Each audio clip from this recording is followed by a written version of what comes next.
থেকে মাছ কেনা হয়েছে। তো কি মাছ কেনা হয়েছে সেটা একটু আপনাদের দেখিয়ে নিই, কারণ আজকে আমাদের যে খাওয়া দাওয়া হবে তার জন্য নদী থেকে জ্যান্ত মাছ কিনে আনা হয়েছে। আমি দেখাই কি কি মাছ আমরা কিনেছি, কিভাবে রান্না হবে সেগুলো একটু দেখানোর চেষ্টা করছি। দেখুন, এটা হচ্ছে একটা 4 কেজির পাঙ্গাস, আর এই বড় বড় গলদা চিংড়ি, আর আছে বিশাল বড় বড় নদীর পাঁচমিশালি মাছ। আর রান্নার আয়োজন চলছে এখানে। আন্টি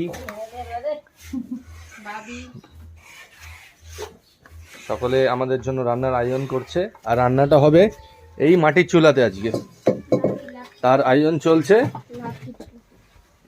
লাকড়ির চুলাতে। ঠিক আছে, এই হলো গ্রাম্য পরিবেশ, আর এই হবে আজকে রান্না। তো ধরো, তো দেখলেন, তো বাকিটা খাওয়া দাওয়ার সময় দেখাবো। ওকে, টাটা। মাটি বা লকড়ি যাই বলি, মাটির চুলাতে, লকড়ির চুলাতে রান্না হচ্ছে। রান্না করছে খাসির মাংস। আর কি রান্না হচ্ছে আন্টি? ডাটা দিয়ে আলু দিয়া, লাউ শাক ভাজি, আর ভাত। আর ওই যে খাসির মাংস। খাসির মাংস, খাসির মাংস। ওই যে তারপরে হচ্ছে চেওয়া মাছ দিয়া, চেওয়া মাছ মানে আমাদের ওখানে গুলে মাছ বলে। গুলে মাছ দিয়া, ডাটা আর আলু দিয়া। বাহ। আর ওই যে মাংস। ঠিক আছে, তাহলে দুপুরবেলা খাওয়া দাওয়া হবে জমিয়ে। এটা হচ্ছে লাউ ডাল, এটা ভর্তা।